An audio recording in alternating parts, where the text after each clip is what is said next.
Vamos con entrevista médica, que era la clase de la semana pasada. Parte de entrevista médica yo asumo que ya la vieron en Seniors, ¿correcto? Sí. ¿Qué parte de la entrevista vieron? ¿Qué vieron? O sea, cuando uno le pregunta al paciente, el interrogatorio del paciente. No es el paciente. ¿Qué esperamos de ese interrogatorio? Que el paciente nos dé los datos de su enfermedad actual. Que el paciente hable. Ajá. Para nosotros enterarnos de qué está pasando. ¿Correcto? Esa es como la visión más sencilla. Entonces, la entrevista es un encuentro formal, porque lo estamos haciendo dentro del consultorio o dentro del hospital, dependiendo de la zona en la que estén trabajando, entre médico y paciente, en algunos casos entre médico y familiares de los pacientes también, dependiendo de quién haya llegado, que se estructura en torno a una demanda específica. ¿Cuál es la demanda específica? Las que hemos hablado. El médico quiere apoyar al paciente, el paciente quiere recibir apoyo del médico. Y tiene la finalidad de llegar a un diagnóstico para después de ese diagnóstico implementar un tratamiento, el tipo de tratamiento que sea necesario.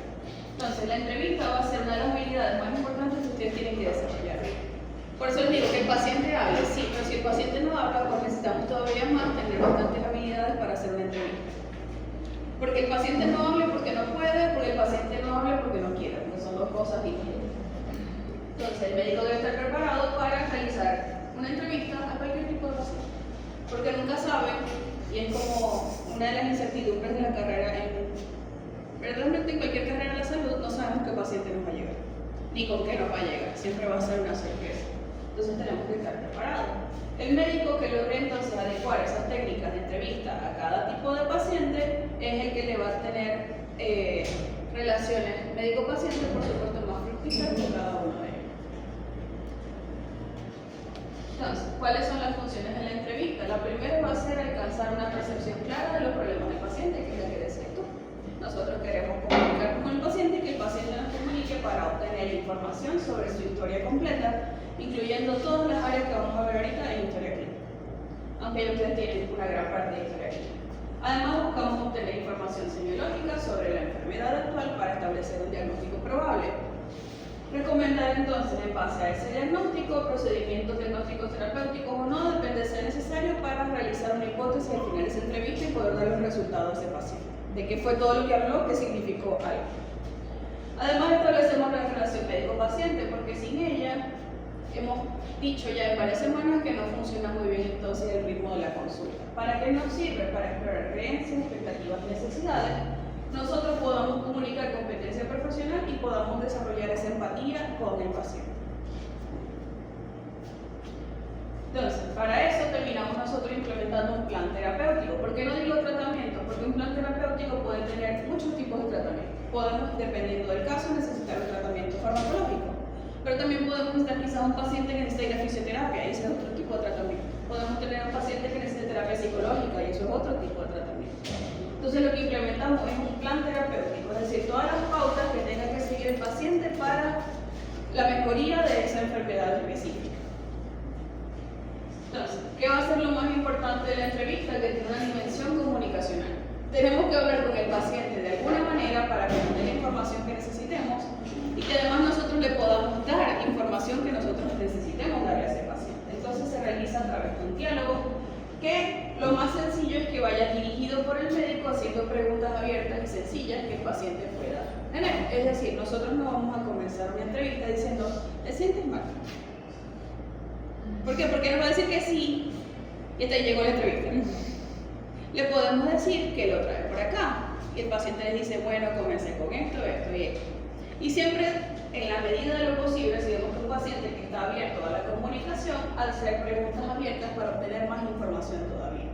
¿Por qué? Porque si igual lo vamos a mencionar ahorita, si comenzamos haciendo puras preguntas cerradas, le estamos limitando al paciente la información que nos pueda dar. O que se le pase información que nos podría haber dado. Entonces, ¿qué tenemos que tomar en cuenta además de esto? Que todo lo que se dice, cómo se dice, es importante. Es decir, todo lo que nos está diciendo bien, pero también cómo lo está diciendo. No es lo mismo que un paciente me diga, y lo vamos a ver en la segunda clase de neuro, cuando veamos afectividad, que un paciente me diga algo triste mientras tiene facciones tristes, a que me diga algo triste y se está riendo. No es lo mismo. O que me diga algo muy feliz y denote felicidad a que me diga algo feliz, pero está llorando. Entonces hay que tomar en cuenta no solo las palabras que está utilizando, sino los gestos o los movimientos que esté haciendo durante la consulta. Y algo muy importante es tomar en cuenta que no debemos interrumpir el relato del paciente. Si se nos ocurrió una pregunta mientras el paciente estaba hablando, pero él siguió, nosotros anotamos la pregunta o la idea que queríamos preguntar y la preguntamos lo que el paciente termina. ¿Por qué? El médico por lo general suele interrumpir el relato del paciente entre 18 y 23 segundos después de que lo comenzó. Es decir, lo dejamos hablar 20 segundos y lo interrumpimos para nosotros hacer algo. Y ahí en esos 20 segundos, que podría haber venido algo después, perdimos información. O peor, se la preguntamos cuando ya el paciente no la iba a decir, y en algunos pacientes eso causa molestia y no nos van a decir nada, porque se hace raro. Entonces, en la medida de lo posible, no interrumpir al paciente. Hay casos específicos que lo podemos hacer, pero lo vamos a ver luego, cuando veamos lenguaje. También el médico debe evaluar lo que el paciente ya sabe o interpreta de lo que está sintiendo. Hay pacientes que tienen ideas de lo que les pueden decir ustedes y hay que evaluar qué es lo que saben. Es decir, si el paciente ya les llegó y les dijo, no, es que yo tengo estos síntomas, yo creo que debe ser esta enfermedad, ok, evaluar de dónde salió el conocimiento de esa enfermedad, de dónde es, si es médico, si tiene familiares médicos, para saber también cómo nosotros transmitir esa información y aclarar dudas. Porque no es lo mismo a veces explicarle desde cero a un paciente lo que tiene, a un paciente que ya venía con una idea de lo que le podían decir. Son dos formas distintas de dar la misma información, porque estamos hablando de un diagnóstico en este caso. Entonces, las explicaciones deben ser realizadas en un lenguaje claro y conciso. En la mayoría de los casos, traten de evitar la jerga médica. ¿Por qué? Porque el paciente a veces no va a saber. Entonces, no le diga a un paciente, no, es que presenta cefalea. Él no va a mirar eso. No va a entender. Así como ustedes también aclaran cuando el paciente dice algo que ustedes no entienden, como en vez de un y, por ejemplo. Siempre que toda la información quede lo más claro posible. Y nosotros, como personal de salud, tratando de adaptar esa información al nivel de instrucción del paciente. Y lo vamos a saber porque es parte de las preguntas que se hacen para esto. Entonces, podemos, además de dar toda la información, explicarle las opciones de tratamiento de la forma más comprensible posible, explicando en esos tratamientos cuáles son los posibles riesgos y beneficios de cada procedimiento o tratamiento que le estemos dando. Eso es algo muy importante y que he notado que muchos médicos no hacen ahora, sobre todo con los medicamentos que ustedes saben que tienen 3.000 efectos secundarios, hay que explicárselo al paciente. Porque si no, el paciente va, se compra su medicamento, a los 3 días comenzaron los problemas y voy a ir a la consulta. Y si es privada, tiene que volver a pagarla. Y si es pública, volver a hacer la cola en el hospital, que también es un poco tedioso. Entonces es mejor desde el inicio, si le colocamos un medicamento, explicarles cuáles son los posibles efectos y decirles que no es que obligatoriamente vayan a pasar, sino que pueden suceder. Y si suceden, ¿qué es lo que tiene que hacer? Volver al médico, retirar el medicamento, disminuir la dosis, eso ya ustedes lo saben de farmacología. Pero no hablemos de ese tema. Entonces, ¿qué es lo que podemos hacer? Hablábamos en la relación médico-paciente. Dentro de lo posible, involucrar a ese paciente en la toma de decisiones relacionadas con sus problemas. Es decir, sobre todo cuando es un tratamiento menos farmacológico y más hacia la psicoterapia o parecido, ¿qué opciones le podemos dar al paciente? Por ejemplo, si es un paciente con ansiedad y sobrepiensa todo, entonces no logra iniciar la tarea, le podemos decir, bueno, puedes comenzar con microtareas. Es decir, te pones tareas pequeñas que puedas ir cumpliendo a lo largo del día, en vez de hacer todo de una vez. ¿Cómo le damos una opción para involucrar la toma de decisiones? ¿Con cuál crees que podrías comenzar? Y le ayudamos a definir cuáles van a ser esas microtareas. Eso es involucrar al paciente, por ejemplo, en la toma de decisiones. Que los médicos puedan hacer, por ejemplo, cuando se realizan cambios en el estilo de vida. Ustedes dicen, bueno, tienes que alimentarte mejor, hacer ejercicio, no sé qué. Ustedes le dicen eso al paciente. Involucrarlo en la toma de decisiones es, ok, vamos a hacer ejercicio. ¿Qué ejercicio te gustaría probar?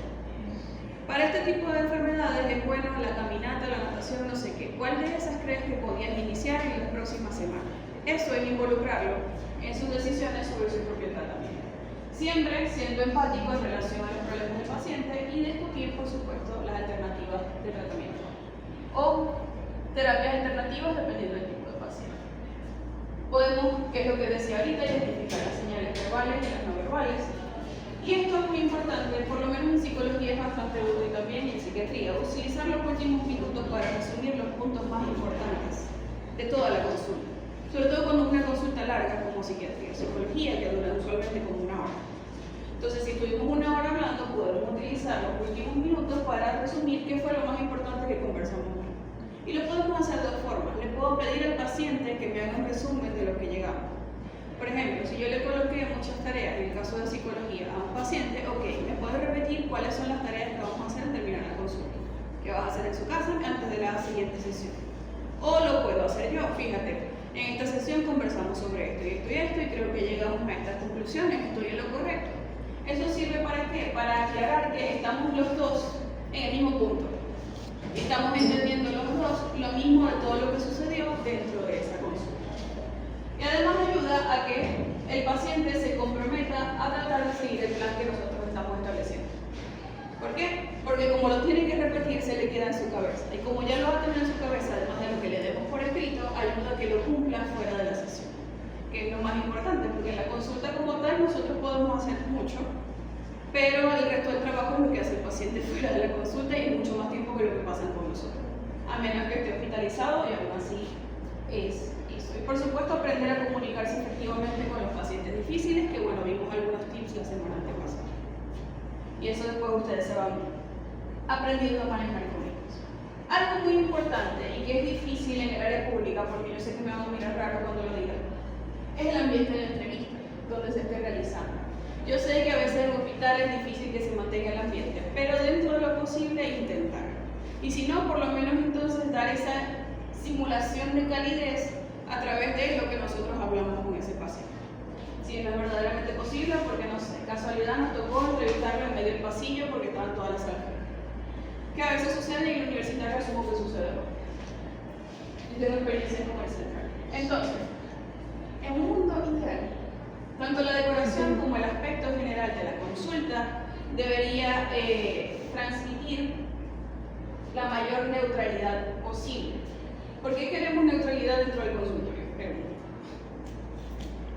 Por lo menos podría ser, tiene que ser neutro, por lo menos lo que tiene que ver con la parte de la religión, la posición política, como que sea algo neutro, porque independientemente de la posición del médico del paciente no vaya a haber un conflicto, porque eso puede alterar la relación médico-paciente y la comunicación del médico. Correcto. ¿Qué más? ¿Por qué el ambiente, además de la imagen del médico? La Porque organización del sitio, o sea, eso le puede dar confianza al paciente y creo que tiene que ver con el orden de higiene.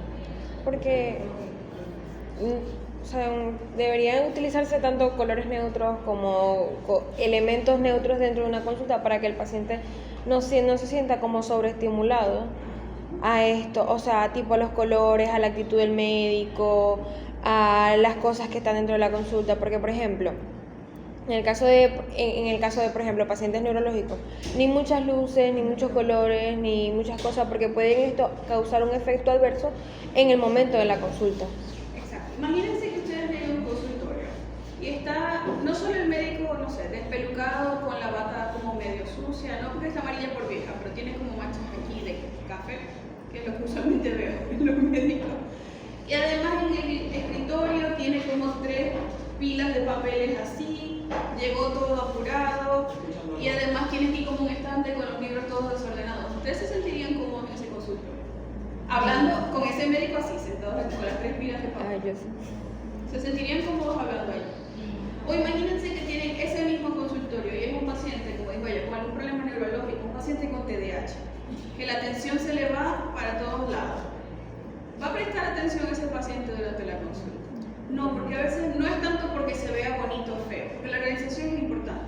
Pero la estética no es solo a lo que me refiero, sino también a los estímulos visuales o auditivos que pueden haber.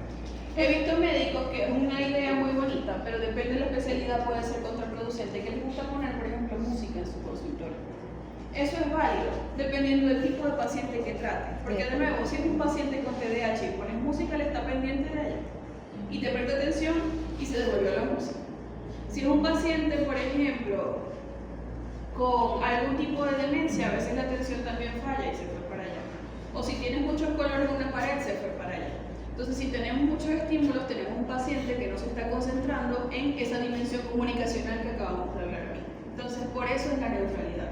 Más que por un aspecto necesariamente estético, que bueno, también ayuda a que tengas un consultorio bonito. Pero bueno, a veces, sobre todo en el área pública, que es donde ustedes van a iniciar. Entonces, si el paciente que se va a entrevistar puede ser peligroso, que después vamos a ver eso ahorita, la puerta de la habitación de ese consultorio debe permanecer abierta y tienen el derecho ustedes de que permanezca abierta. Y el médico ha de sentarse en el asiento más cercano a la salida principal. Hola. Es decir, si ustedes lo van a entrevistar aquí, el paciente está allí y ustedes están aquí. ¿Ok? Simplemente por razones de cuidarse en su seguridad. Pero eso solamente en caso de que son pacientes potencialmente peligrosos, que ahorita vamos a ver eso. Bueno, ellos vienen esposados. No todos. Los que vienen de la casa. Los que vienen de la cárcel no son los únicos pacientes Bueno, sí, es verdad. potencialmente peligrosos. Sí, es verdad. Ahorita vamos con eso y cómo hacer en la entrevista. Ok, tenemos entonces 3 fases para la entrevista de la forma más sencilla posible, que las repaso rápido porque esto es lo principal que ustedes se centran a veces en serio, o en el inicio de entrevista en serio. Tenemos una fase de inicio, que es la recepción del paciente y la introducción del tema principal. Creo que lo decía hace unas semanas, a veces esta fase de inicio se ha determinado que también es cuando el paciente nos escribe para agendar la cita por primera vez. Entonces también hay que tomar eso en consideración como inicio de una entrevista. ¿Qué es útil hacer preguntas en este punto? Sí, preguntas abiertas. ¿Qué le trae por acá? ¿En qué puedo ser útil? ¿Cómo lo puedo ayudar? ¿Cuál es la dificultad que está presentando? Dependiendo del tipo de paciente. Y una vez que se ha delimitado esa primera demanda con estas preguntas, es que se puede pasar a la siguiente fase. Necesitamos entonces iniciar una conversación. ¿Para qué? Para pasar a una fase de desarrollo en la que queremos obtener toda la información posible para llegar a un diagnóstico. Esta va a ser, por supuesto, la fase más larga. Se realiza la historia clínica completa, que si da tiempo la vamos a ver hoy, y la exploración física, por lo menos en la parte de medicina, y la exploración o examen mental, que es la que vamos a ver en el resto de la materia, luego de esta clase. Pero ya eso es, ni siquiera para enero, es para febrero. Entonces, se realiza toda la exploración necesaria, si necesitamos pruebas complementarias las pedimos, se negocian diferencias, se llega a un diagnóstico, se llega a un plan terapéutico. Suena así tan fácil, ¿verdad? Toma como una hora a veces, o más. Y pasamos a una fase de cierre.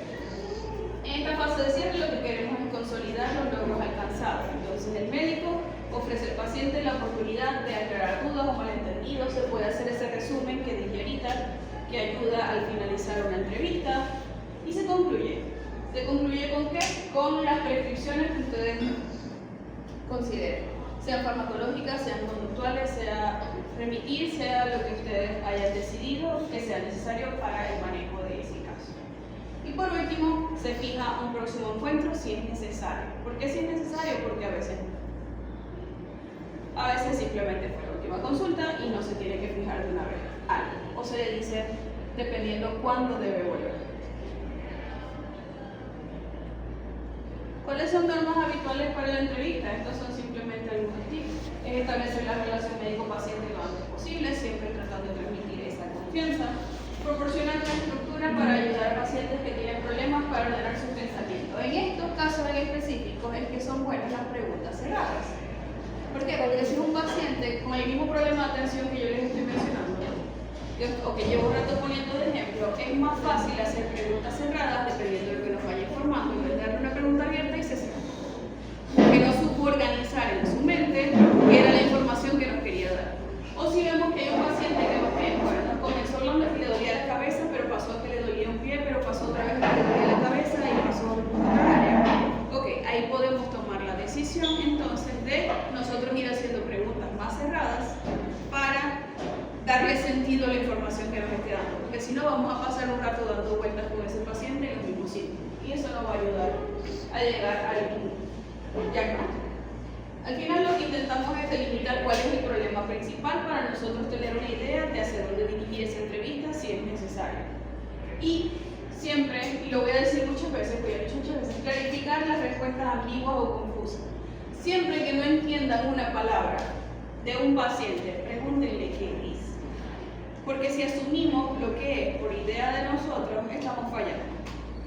Y así sea que ustedes digan, no, es que en el relato popular uno sabe qué es eso, ¿no? Porque si tenemos un paciente que es de otro país y allá lo usan para otra cosa. Pasa mucho en las pruebas psicológicas, por ejemplo. utilizan alguna palabra y lo tenemos que cambiar en el español venezolano porque en España esa palabra significa otra cosa. O en Ecuador esa palabra significa otra cosa. Y ustedes dirán, en Maracaibo casi no hay extranjeros, un montón. Un montón. Lo que es que a veces no hablan mucho, pero son unos cuantos. Entonces hay que estar pendientes por ahí. Incluso si no es que sean foráneos, o sea, fuera de Venezuela, sino dentro del mismo país, muchas palabras cambian. Entonces, ya sabemos que utilizamos preguntas abiertas o cerradas dependiendo de la necesidad durante la entrevista. Adaptamos el lenguaje al nivel sociocultural del paciente, evitando siempre el lenguaje muy técnico. Evitar las preguntas que comienzan con la palabra ¿por qué? ¿Por qué? ¿Por qué evitamos el por qué? Por esta misma razón. Por Porque esa no sabe, razón, porque porque no se sabe qué siente responder. incómodo, ¿verdad? No sabe qué responder. Desde la psicología se dice que las palabras, porque al inicio de una pregunta suelen ser un poco duras, o la persona puede sentirse juzgada de que esté recibiendo el inicio de esa pregunta. Entonces podemos buscar una vuelta para preguntar exactamente lo mismo, pero con otras palabras. En algunos casos el por qué sí se puede preguntar, o no es que lo tenemos que evitar a toda costa. Pero si la pensamos en nuestra cabeza y al principio decimos, no, eso suena como muy acusatorio, ok, la cambiamos. ¿Cómo podemos cambiar una pregunta por qué? Si yo te pregunto, no sé, representante de primera, ¿por qué hiciste eso? Es como feo. ¿Cómo lo podemos cambiar? ¿Qué te llevó a hacer eso? ¿Qué te llevó a hacer eso? ¿Hay alguna razón por la que tomara ese tipo de acción? ¿Hay alguna razón por la que hayas tomado esa decisión? ¿O ese curso de acción? ¿O lo que sea que estuviéramos preguntando? Hay maneras de darle la vuelta para utilizar la palabra ¿por qué? Porque a veces va a pasar como les acabo de decir y todos quedan así, sin saber qué responder. Y si el paciente no sabe qué responder, no es culpa del paciente, estamos fallando de nuevo nosotros como entrevistadores. ¿Okay? Además, otra cosa muy importante es no evitar temas que resulten difíciles para el médico o el paciente. Por ejemplo, si tenemos que entrevistar a un preso, que es incómodo, tenemos que preguntarle sobre sus hábitos sexuales, porque a veces hay que preguntarlo. O, ¿qué otro tema puede ser? El consumo de drogas. A veces Si los consume alguna pacientes, sustancia. a veces los pacientes no quieren decir que consumen drogas. Ajá, y si te lo dicen y tú reaccionas mal, La culpa es mía, se va a sentir o mal le el dices, paciente. no, que estás haciendo eso. Ay, qué imprudente. Pero lo he visto, o me lo han dicho pacientes que se lo han hecho otro médico, entonces como posiblemente para nuestro código moral esté mal, pero al paciente no le podemos imponer ese código, que es lo que hablábamos hace 2 semanas. Entonces, como no le podemos imponer nuestro código moral, no podemos juzgar. Lo escuchamos, lo entendemos, trabajamos alrededor de ello. Si nos dice que quiere dejar de consumir alguna cosa, ya. Pero no nos puede poner súper incómodo ningún tema, porque como les dije, los pacientes son sorpresa. Nunca sabemos de qué es lo que van a ver. Bueno, si la Y como no consumo, sabemos, tenemos que estar preparados para cualquier tipo de tema. Y esos temas pueden ser algo que nos incomoda. Y el trabajar esa incomodidad no es del paciente, el trabajo es mío, como profesional. Y entre esa incomodidad va la última, que casi no se ve, pero es preguntar sobre ideas suicidas o pensamientos suicidas, que a veces también incómodo. ¿Cómo preguntamos eso? ¿Alguna vez has deseado terminar con tu vida? Sí. ¿Alguna vez has pensado en matarte? ¿Alguna vez has pensado en morir? Si te dicen que sí, ¿has hecho algún plan? ¿Cuál es? Porque hay que preguntarlo. Es incómodo, hasta para el paciente. Sí, pero hay que preguntarlo, porque si tiene un plan, tenemos que trabajar con urgencia, porque eso es una emergencia psiquiátrica. Pero no sería muy chocante confrontar, ya has hecho un plan. Sí, preguntar como es chocante, pero se tiene que preguntar. Pero es que es, Así directamente. pero es que es urgencia, o sea, si te Es una dice, emergencia. si el paciente te responde que sí y te dice, tienes un plan y te dice, yo me quiero tirar del Una vez 11º atendí a una piso, paciente Pero con ideas siento que suicidas. no sé si voy a decir el plan así tan obviamente está en consulta por una Y razón. si hubo un buen desarrollo de la relación médico-paciente, te lo dice en todo el mundo. Una vez atendí a una paciente, mira, no me acuerdo qué estudiaba, pero atendí a una paciente que se la pasaba por acá, usualmente. No me acuerdo de qué escuela era, no me pregunté. Ah, es de la Facultad de Medicina. No, era de aquí, puede ser medicina, puede ser odontología. Ajá, bueno. Pero sé que se la agarraba carrito ahí en la esquina del universitario. No sé De cómo Veritas, se llama. Veritas. Agarraba uno de esos. Ella me dice, yo tengo muchas ideas suicidas desde hace eran 6 meses los que llevaba cuando llegó a eso fue en la primera consulta. Por eso es que te digo, si llegaron a la consulta y le preguntas de eso, te lo van a decir. Sobre todo si hay una buena relación médico-paciente desde el inicio. Su plan, ¿por qué se pregunta? Porque a veces son muy sencillos de hacer y por eso es una emergencia. Su plan era salir de clases y pararse allí y le iba a llegar un bus. Porque los buses, ella misma sabe, y ustedes si han agarrado un carrito ahí saben que los buses a veces no paran. Su plan era salir, atravesarse y que le llegara un bus. Se tiene que preguntar. Porque era muy fácil, era salir de clase y caminar. O sea, no tenía que buscar un medicamento, una pistola, una soga, no se iba a ahorcar, iba a salir a que le llegara un bus. Y ustedes ven cómo manejan acá en Maracaibo, le iba a llegar. Eso es remitir, nosotros tratar en el momento y remitir inmediatamente a psiquiatría. Porque conductualmente, como yo trato que ella no vaya a enfrente de un bus. Yo puedo hacerlo desde psicología, pero toma tiempo. Entonces es una emergencia psiquiátrica. Yo hago la contención en el momento para que no salga de mi consulta a hacer eso. Exacto. Pero se lo tengo que preguntar, porque si yo no se lo hubiera preguntado, no sé qué iba a hacer. Y se pregunta también porque me pueden decir, que me han dicho otros pacientes, no, mi papá se inyecta insulina y mi mamá toma clonazepam. Así pues. Está en su casa.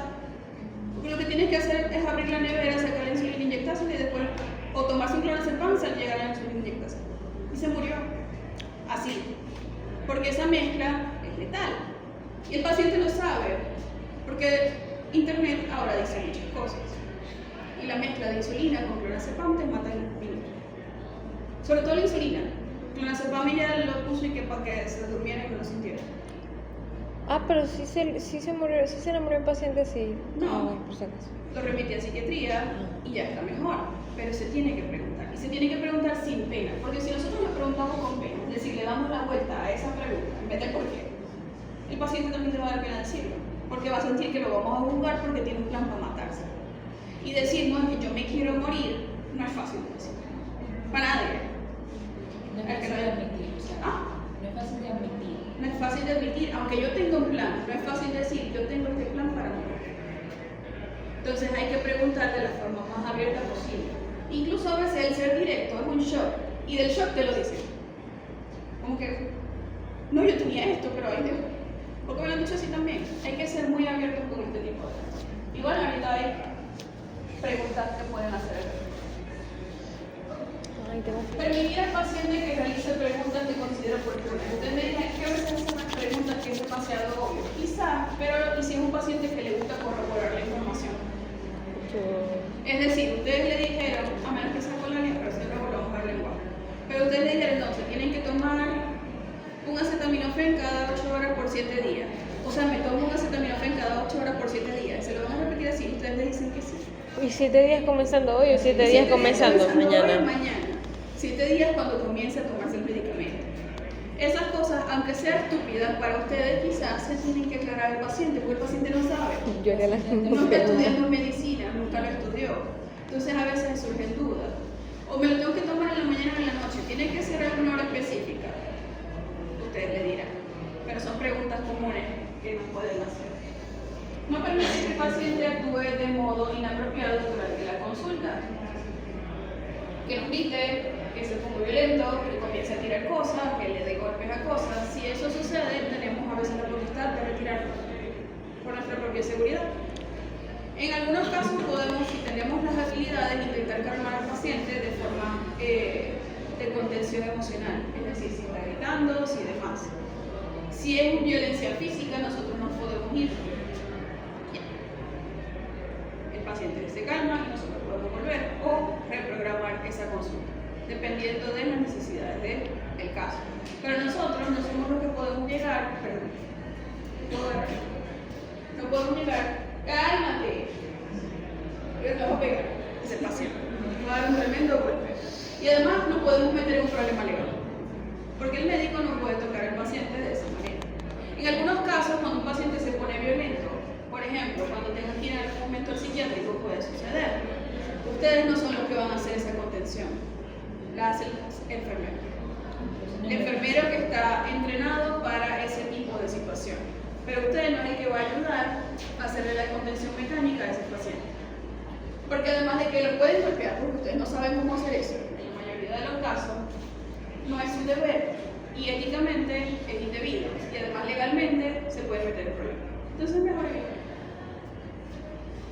Y comunicar al final de la entrevista una impresión de tranquilidad y de confianza. Es decir, si damos un diagnóstico que es horroroso, nosotros no podemos, de nuevo, imponerle esas emociones al paciente. Nosotros transmitimos la mayor calma posible para que el paciente también se vaya lo más calmado posible. Porque si nosotros ponemos cara de asustado, el paciente se va a ir más preocupado todavía, porque va a decir, si el médico estaba asustado, imagínate qué es lo que tengo. Entonces no tiene sentido causarle más estrés a ese paciente. Entonces, ideas de preguntas por los que se estresan con todo lo que dije de cómo hacer preguntas. Así. Si queremos explorar creencias y expectativas del paciente, simplemente se preguntan, y aquí hay un porqué que es válido. ¿Por qué crees que empezaron esos síntomas? No te estoy jugando, quiero saber de dónde salió la idea de que, o sea, te enfermaste. Y a veces, ¿por qué queremos saber creencias de eso? Porque queremos saber qué consideran de la enfermedad. Por ejemplo, no, yo me enfermé porque es que estaba lloviendo y yo salí a caminar. Ok, tiene una idea racional de dónde surgen sus síntomas, porque tiene gripe. Pero si tiene gripe y dicen, no, eso fue porque yo me tomé un té esta mañana que debía estar piche. Yo sé que fue porque me lo dio mi vecina, que ella hace esos tés para que nosotros en la casa no nos enfermemos. ¿Qué bruja? Porque es bruja. Claro que Eso no está tan no. racional. O no, que no en una piscina, en un pabellón, una cosa así. Pero ahí depende porque ahí sí pueden haber como otras cosas. Ay, pues te puede dar una media así. Entonces ahí exploramos de dónde está saliendo ese pensamiento. Podemos explorar también qué es lo que su enfermedad le impide hacer y hasta qué punto. Si teníamos una persona altamente activa y luego de enfermarse ya no logra hacer nada, tenemos que preguntar qué es lo que le está impidiendo y cómo le está afectando ese impedimento. Además, ¿qué resultados espera el tratamiento? Imagínense un paciente que les diga, no, yo espero curarme, ya por mañana está bien. Porque mañana Porque mañana se es casa mi fiesta hermano y porque me lo se pego. las vacaciones de Navidad, no tengo que salir. Y hay una persona que está en una camilla y casi ni se puede parar. ¿Cuándo puedo beber? ¿Qué pasó? Pero agarra la silla. ¿Estás ahí? A ver, porque también nos van a preguntar así, ¿cuándo puedo beber? ¿Cuándo puedo Y beber? comenzó a tomar antibióticos hoy. Y lo tiene que tomar por 5 días. Qué bonito. Y entonces el paciente también comienza a tener sus problemas allí de cómo va a ser el tratamiento. A veces es importante también preguntar en algunos tipos de enfermedades qué es lo que el paciente más teme de su enfermedad. Porque ustedes dirán, no sé, tiene una enfermedad, tiene cáncer. Y ustedes dirán, lo que más le preocupa es que se va a morir. Si lo que más le preocupa es que no sabe qué, porque el cáncer es como una enfermedad mítica para esa persona, porque nunca había escuchado de alguien a su alrededor que lo tuviera, lo que le preocupa es la incertidumbre, lo que se vaya a morir, porque quizás en su cabeza ni estaba que se puede morir, dependiendo del nivel de instrucción. O tiene cáncer, pero no han logrado determinar la fase o el estadio en el que está. Entonces ustedes dirán, no, lo que más le preocupa es saber cuál tiene, y a lo que más le preocupa es cómo va a seguir trabajando.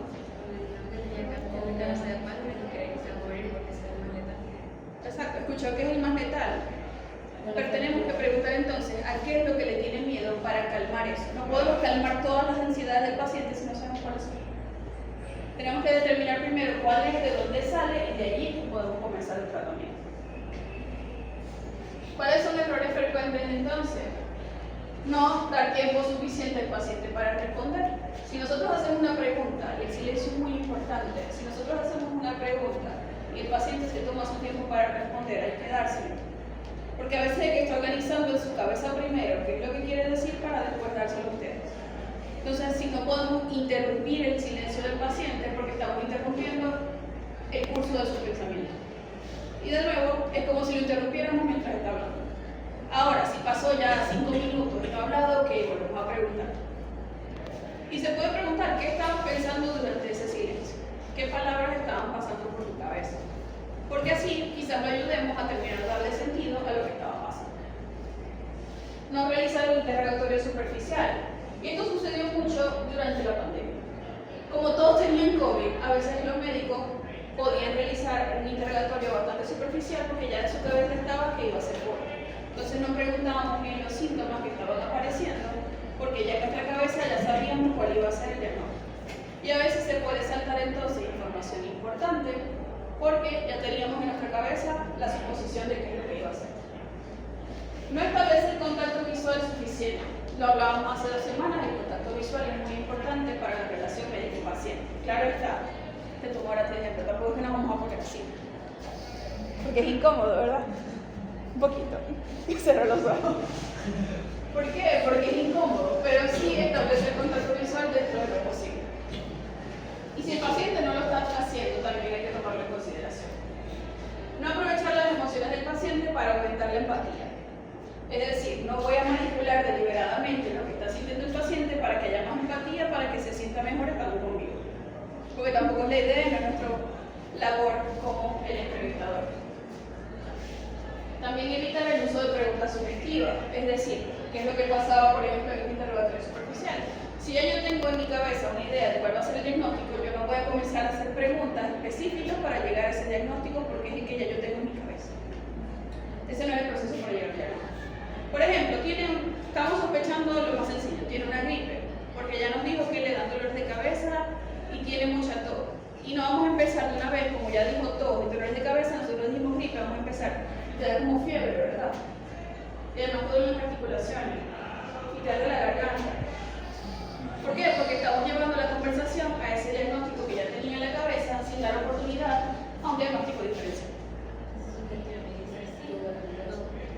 Y además comenzamos con una lluvia de preguntas cerradas que el paciente va a quedar mudo cuando atrás. Recoger datos de forma desorganizada. Para eso tienen ustedes un orden en la historia clínica que ustedes van siguiendo para llevar todo el proceso de entrevista de la forma más ordenada posible.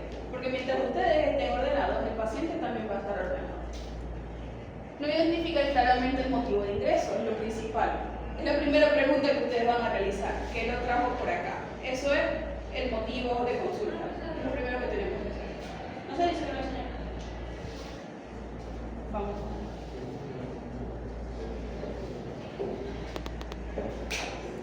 Qué divertido. O realizar una toma incompleta de datos que va con lo anterior.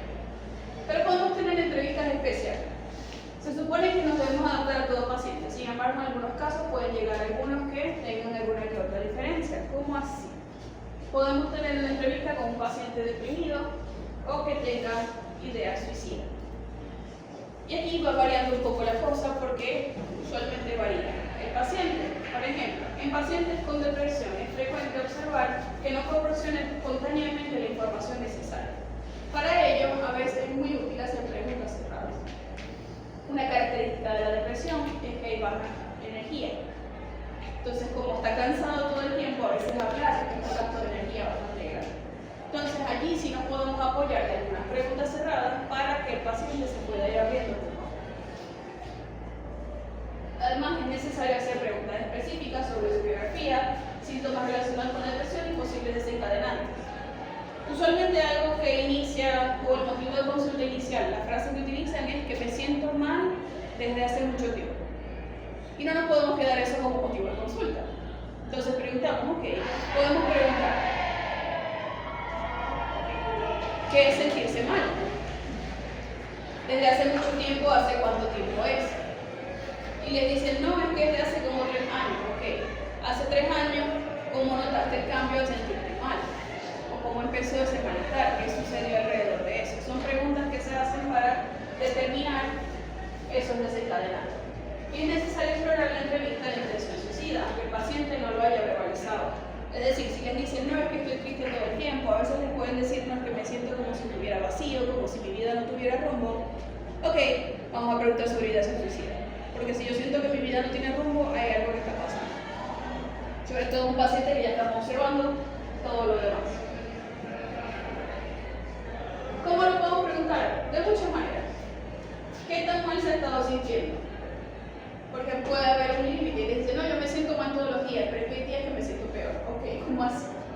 preguntamos qué está sucediendo. Si ha tenido pensamientos de dañarse a sí mismo, si ha deseado morir, si ha pensado en matarse, son diferentes formas de preguntar. Ideación o intención suicida. Si lo ha intentado es otra cosa que podemos preguntar, sobre todo en aquellos pacientes con depresión de larga edad. Y les va a decir, no, no lo he intentado, pero lo he pensado. O lo que he hecho es que me corto, pero yo sé que de eso no me voy a morir. Ok, igual eso es un acto suicida. No tiene la intención de morirse en el momento, pero es un acto lesivo igual. ¿Cómo, cuándo y qué lo condujo a ese intento, si lo hubo? En caso de que no lo haya intentado nunca, ¿qué es lo que le ha hecho desistir de la idea? Y aquí pueden haber muchas variaciones. Y se tiene que preguntar, porque si les dicen, no, yo he pensado matarme, lo iba a intentar, pero casualmente mi mamá me llamó. Y yo no puedo matar y dejar a mi mamá sola. Ok, no es que nos aprovechamos de eso, pero tenemos que utilizar la figura de la mamá para mantener a ese paciente vivo. Ok, ¿cómo es tu relación con tu mamá? ¿Cómo se llevan? ¿Cada cuánto hablan? ¿Qué sucede allí? No, y a veces no va a ser una persona que tenga un presente y les va a decir, no, es que me gusta una banda. Entonces yo estoy viva porque estoy esperando que saquen su próximo álbum. Y ustedes dirán, pero qué ridículo es que One Direction. One Direction. One Direction mantuvo viva a mucha gente, déjame decirte. Por eso lo sabemos. Y así, incluso con bandas que no sean tan populares, pero a veces es una banda. Y ustedes dirán, pero qué estúpido, una banda. Pero eso es lo que lo mantiene vivo. O que van a sacar un nuevo video, o que van a sacar algo. O no, es que un libro que a mí me gusta, vi que van a sacar una película y yo quiero ver esa película. O es mi perro, o es algo. Pero hay algo, usualmente, que los mantiene conectados con nuestro plan y tenemos que indagar cuál es. ¿Y qué tan cercanía tiene a estar? Mientras nosotros utilizamos esto como una boya de supervivencia, así como si estuviéramos en el agua, que se puede aferrar a eso, mientras nosotros tratamos todo lo que es la depresión. Y debemos indagar cuál es. Y no lo podemos juzgar por lo que sea, porque a veces les digo, no es que va a ser un familiar, va a ser una banda, va a ser una película, va a ser un libro, va a ser una canción, va a ser algo. Es demasiado variado lo que nos pueden decir allí. Y otra cosa que debemos preguntar es qué arreglos ha hecho para incrementar su seguridad y disminuir el riesgo de actuar. Es decir, por ejemplo, les dicen, no, es que yo escucho esta banda, entonces yo siempre que me empiezo a sentir mal, yo me pongo a escuchar su música. Ok, entonces tratamos de que siempre tenga audífonos encima, por ejemplo. O si no, le comenzamos a decir, ok, pero entonces cuando vengan estos sentimientos puedes pensar en qué estabas esperando en hablar con tu mamá al salir de ahí, en eso que estabas haciendo. Porque a veces hay lugares específicos que son los que alimentan ese sentimiento de malestar. A veces también se puede hacer estas preguntas en algunos casos de ansiedad, cuando también la ansiedad se vuelve potencialmente suicida. Hay que aconsejar al paciente que pida ayuda si nota que las ideas suicidas aumentan, acudiendo a algún servicio de urgencia, llamando a un familiar o incluso a veces nosotros nos volvemos a ese número de emergencia. Hay muchos médicos que no les gusta, pero a veces es la labor que nos toca, sobre todo cuando los pacientes no tienen una red de apoyo suficiente. Entonces somos esa persona que llaman cuando se comienzan a sentir mal, por lo menos para hacer contención o si se hace una llamada telefónica. Yo soy el número de emergencia de varios pacientes, por ejemplo.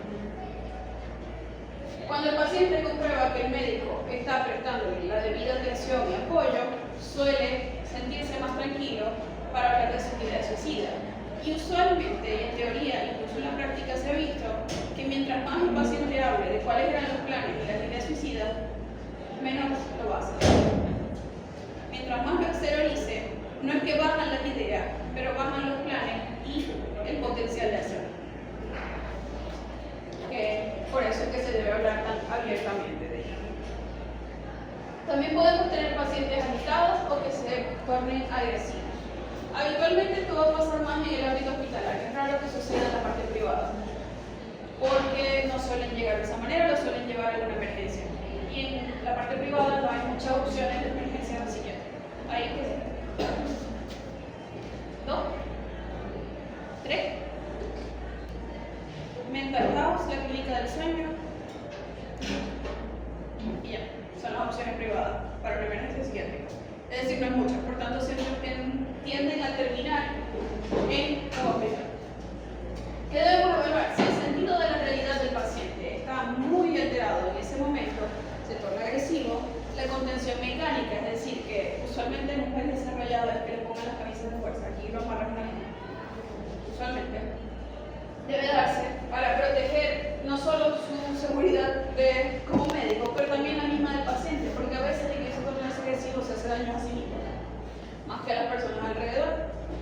Pero además cuidamos también la seguridad del entorno y de ser necesario se difiere la entrevista, se medica al paciente por la emergencia y luego que se realice la entrevista. Esa contención mecánica no la hace el médico, la hacen los enfermeros. ¿Por qué? Porque no es deber del médico. Nunca. A menos que no haya otra opción, y sin embargo, siempre que haya otra opción la vamos a tomar. Primero, por ética, segundo, por su seguridad y tercero, por problemas legales que pueda surgir. Incluso el mismo psiquiátrico han tenido algunos problemas y unos médicos estudiando psiquiatría. Igual, como sin contención, no es aconsejable entrevistar a un paciente que esté violento, y mucho menos a solas. En algunos lugares está la opción, como les dije, de dejar la puerta abierta y ustedes estar lo más cercano a la puerta posible. Dependiendo de la disponibilidad personal, a veces pueden estar ustedes como un enfermero. En algunos países está una persona de seguridad también, pero en Venezuela no, ni siquiera en la parte privada, porque la seguridad de los hospitales son los milicianos y ellos no. Así que, ellos son la seguridad del hospital. ¿Qué no debemos hacer entonces con un paciente violento?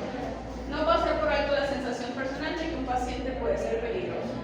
Por tanto, cuidar nuestra seguridad, además de la del paciente. No tratar a personas que estén furiosas, asesinas como amenazantes o inquietas de inmediato. Podemos primero conversar de muchas otras cosas y que ese rapport que mencionaba hace semanas sea más largo hasta que se logre calmar y luego podamos seguir.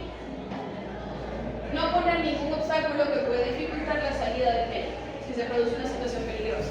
De nuevo, no nos vamos a poner alejados de la puerta con el escritorio aquí y de las sillas aquí, sino que vamos a dar una vuelta ahí. ¿Qué están haciendo? ¿Dónde se encuentra? Imagínate que le faltan 9 días por película. No enfrentarse al paciente contestándole con enfado, mostrando temor. Esto es muy importante. Si un paciente les está gritando, ustedes no le van a gritar. O lo intentan calmar, que lo van a ver en psiquiatría, o se va. Pero ustedes no se van a poner a gritarle al paciente también, porque uno, no van a lograr nada. 2, está fuera de la ética. 3, se vuelve a agitar aún más al paciente y podemos terminar el problema. Éticos legales: no tocar, sobresaltar, acercarse demasiado al paciente, es decir, no hacer lo que yo le hice a ella, de sabatearla para que se calme. Primero, porque no se va a calmar, y segundo, porque no lo podemos hacer. Entonces, no intentamos sujetar al paciente si no se cuenta con la ayuda necesaria. Dijimos que la ayuda necesaria es un enfermero, camillero o los que estén entrenados para eso. Que además usualmente son hombres porque son así, para tener fuerza. No digo que las mujeres no tengan fuerza, digo que en Venezuela la mayoría son hombres. Y son así cuadrados. No olvidar las causas médicas de la violencia, es decir, no tomar personal esa agresividad del paciente. No está enojado ni está agresivo porque yo hice algo. Tiene una enfermedad que lo volvió así. Y eso es lo que se supone para lo que vino el tratar. Además de, lo he dicho ya varias veces, no olvidar las implicaciones médico-legales. Y no olvidarse de la familia y amigos si lo hay, porque son fuentes importantes de información si no podemos entrevistar a ese paciente. En el caso de que terminamos difiriendo esa entrevista, ok, pero si está la familia, podemos iniciar la entrevista con la familia. Y luego corroboramos información cuando el paciente esté en condiciones de hablar con nosotros. Y es una opción para adelantar parte del trabajo también. Podemos tener un paciente que está confuso. Cuando un paciente muestra un discurso confuso, una actividad perpleja o desconfiada o suspicaz, o parece que estuviera asustado de la consulta, es común a veces en algunos adultos mayores. Se tiene que explorar primero el nivel de conciencia y el resto de funciones cognitivas al inicio de la entrevista. ¿Por qué? Porque si hay un deterioro a nivel de conciencia, se debe intentar orientar primero al paciente, tranquilizarlo y después que podemos retomar la consulta. Porque si el paciente no está orientado, la información que nos dé no es verdaderamente confiable. En todo paciente confuso hay que realizar igual pruebas complementarias para descartar un trastorno orgánico cerebral, es decir, un trastorno neuropolítico.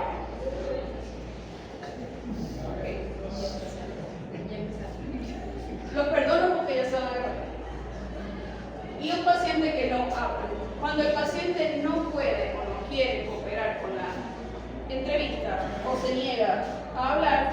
La entrevista exige que el médico recurra a la observación.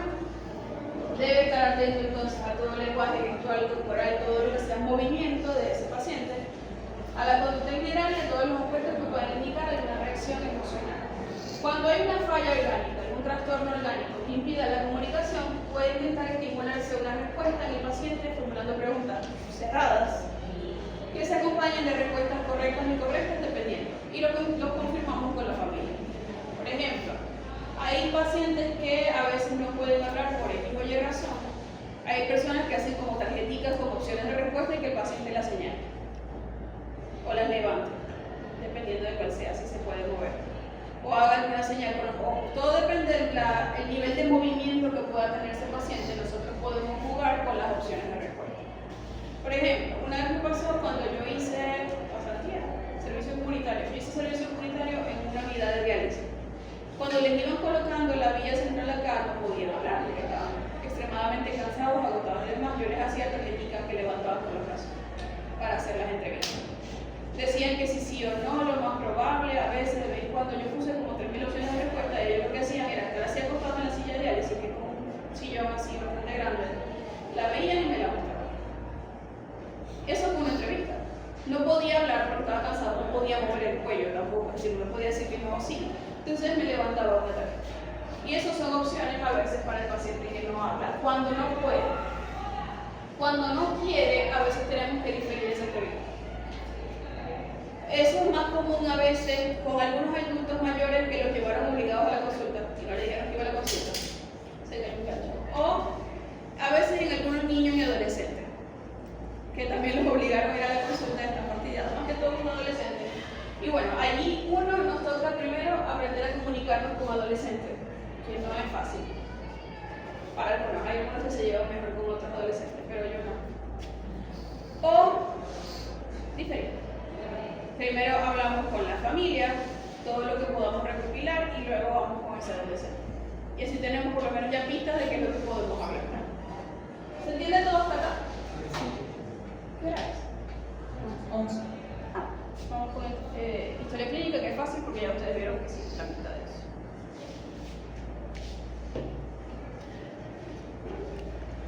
Historia clínica integral. Ya esto ustedes se supone que adelantaron una parte del semio.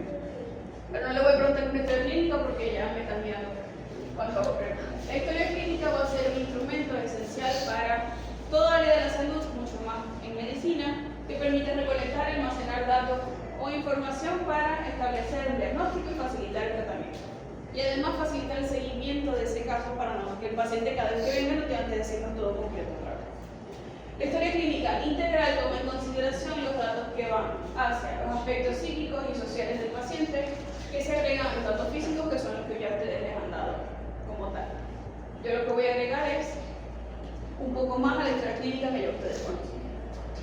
Entonces, vamos a tomar en consideración todo esto para registrar esa información y que no solo se limite a los datos objetivos. Ustedes dirán, pero estamos datos objetivos. Sí, pero le vamos a agregar algunas cosas que les impresionen a ustedes subjetivamente, que sean relevantes para ese caso. Es importante precisar la confiabilidad de los datos proporcionados por el paciente, por ello es necesario contrastar información a veces con los familiares del paciente, dependiendo de lo que estemos observando. Por ejemplo, en pacientes confusos, en pacientes que no hablan, como hablamos. Entonces, ¿cuál va a ser la estructura? Vamos a comenzar con los datos de identificación. Y ustedes ya saben que son un montón. Preguntamos cuál es el nombre completo, sexo, algunos dirán, bueno, no es género, es sexo, como ustedes quieran, pero coloquen cuál es. ¿Cuál es la edad del paciente, su lugar y fecha de nacimiento, o la procedencia donde está, cuál es su estado civil, con quién vive, nivel de instrucción, ocupación habitual, raza, religión y demás? ¿Por qué es importante tanta información en datos de identificación? Porque puede determinar o puede cambiar el diagnóstico. ¿Cómo? Por ejemplo, con quién vive. Si vive con mucha gente en un solo hogar, pues, por ejemplo, el caso de desnutrición, en donde se trata de desnutrición, es más probable que lo demás también. O si el paciente al que estamos entrevistando tiene neumonía, puede ser que alguien no se capaz de tener otra tuberculosis. O por ejemplo, en el lugar en el que trabajo, porque no estoy pensando. Ah, bueno, no, pero ya me explico así.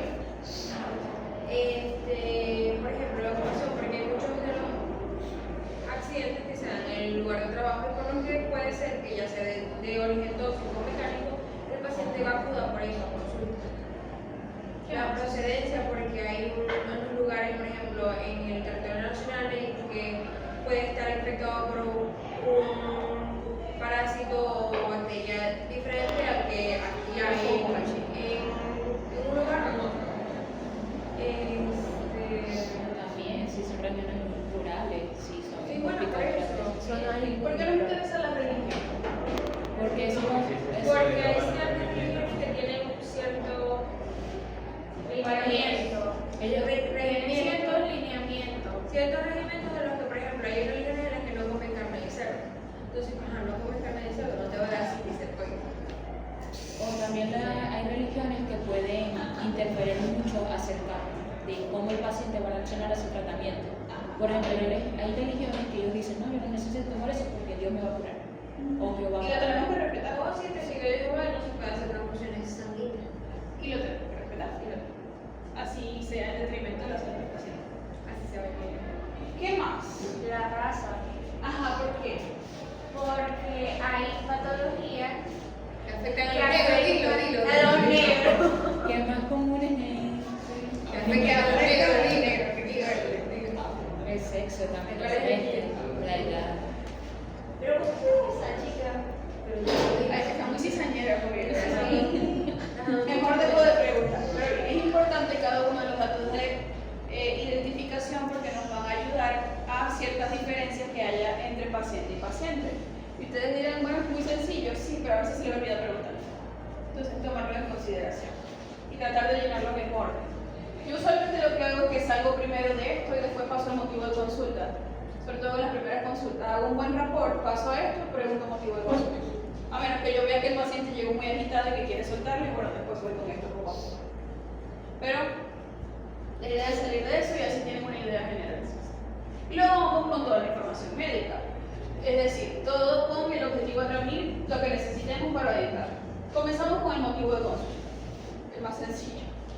El motivo de consulta es el síntoma, queja o problema reportado por el paciente, pero en este caso, dentro de lo posible, a diferencia quizás de lo que ustedes registran desde Semio, en salud mental se hace con las propias palabras del paciente. Textual. Si el paciente le dijo, no, yo vine porque es que me maté y me dio un golpe en la cabeza y me sentí horrible, me mandaron para acá. Entonces, van a escribir eso en la historia. De ahí ustedes determinan, ok, traumatismo craneano, cambios en la conducta, lo ponen al lado de la comilla, ok, esto es lo que decía el paciente. Pero como tal, el motivo de consulta se va a colocar registrado con las propias palabras del paciente. Si hay múltiples quejas, se seleccionan, como hacen ustedes normal, las más resaltantes. Igual, se coloca entre comillas lo que dijo el paciente y lo que eso significa. No es que doctora yo vine porque es que desde que tuve influenza tuve muchos cambios raros en mi comportamiento, me dice que cambió mucho mi personalidad, ahora me comporto diferente. Ok, antecedentes de influenza, cambios en la personalidad, mayor irritabilidad. Ok, eso es lo que vamos colocando entonces. Se describe luego con sus palabras médicas lo mismo que dijo el paciente. Vamos a enfermedad actual, vamos a describir de forma detallada, en orden cronológico, todo. El inicio y desarrollo de los síntomas en el orden de su aparición, la intensidad con la que aparecieron, la duración que tuvieron, si hubo fluctuaciones, cómo ha ido evolucionando y cuál ha sido la secuencia de eventos desde el inicio hasta la búsqueda de ayuda. Recuerden que les dije que la búsqueda de ayuda no es lo primero que va a hacer el paciente, entonces preguntamos qué es todo lo que hizo antes de llegar a nuestra consulta. No me tomé mi té de toronjil, no funcionó, me tomé, no sé, un ibuprofeno de 800, no funcionó y así después venía para casa. O sea, como mi amiga que amaneció con dolor de cabeza, se tomó un café, un ibuprofeno de 800 y se fue a la clase. No lo recomiendo. También podemos anotar en la enfermedad actual cuál fue la repercusión en las actividades cotidianas, es decir, desde que tiene estos síntomas, qué ha cambiado en su vida laboral, en su vida familiar, en su vida social, si hubo cambios en el estilo de vida o en su entorno. Si es la primera vez que está sucediendo o si ya había sucedido antes. Y si ha sucedido antes, cuáles son los medicamentos que había recibido para ese cuadro en específico. Que a veces se pone un poco complicado, porque muchos pacientes por supuesto no se aprenden el nombre del medicamento y pierden los récipes, entonces a veces luchamos para traducir qué es lo que están diciendo. Luego realizamos un examen físico, y por realizamos me refiero a que lo hacen ustedes porque yo no hago esto. La utilización del examen físico es un minucioso examen que ustedes realizan para evaluar cómo está funcionando. A veces, Una pregunta, ¿usted no hace el examen físico, pero por ejemplo en pacientes como lo dijo ahorita, suicidas, que tienen como estas heridas, que intentaron cortarse, ¿usted no se fija en eso? O sea, yo me la fijo, pero no voy a revisar al paciente a una camilla para hacer la exploración. Solo observo. A veces te lo dicen. Por lo menos en psicología es un poco más sencillo esas cosas, porque como saben que lo vas a preguntar en algún momento, te lo muestran. Yo he tenido pacientes que hacen eso. O me muestran fotos, si en lugares que por supuesto no pueden mostrarme en el consultorio, como por ejemplo cuando se las hacen acá. Le toman una foto y me las muestran. Entonces, con psicología esa parte se me hace un poco más sencilla porque el paciente es más abierto. En medicina se dan más cuenta usualmente por este examen físico porque lo hacen de forma general. Pero yo desde psicología no hago examen físico. No sé, hacemos examen mental que lo vamos a ver por después es la semana que viene. Bien, en psiquiatría importa especialmente el examen físico, dado que muchos trastornos mentales son de etiología orgánica, mientras que otros son reacciones secundarias a trastornos somáticos. Entonces tenemos que descartar de dónde está saliendo. Por ejemplo, pueden decirnos de que tiene hipotiroidismo, que tiene depresión. Entonces tenemos que tomarlo en cuenta. ¿Y cuál vino primero? Primero tuvo hipotiroidismo, primero tuvo depresión. Y a veces de ahí también varía el tratamiento. Por ejemplo, en algunas enfermedades de tipo depresión, cuando tiene un origen orgánico, yo trato alguna cosa, pero necesito que se esté tratando el hipotiroidismo. Porque si no, yo no estoy haciendo nada aquí. Estoy tratando algo, pero nunca se va a quitar si no tratas esto. Después de estrés postraumático, depresión Traumático o demás. Un paciente con diabetes, si no tiene la glicemia controlada, yo no puedo tratar la irritabilidad, por ejemplo. Entonces necesito que estemos los dos. Viene a ser muy importante entonces en esa relación. Y además que le expliquen si ustedes lo están remitiendo a un psicólogo. Es decir, díganme por qué lo remitieron a psicología.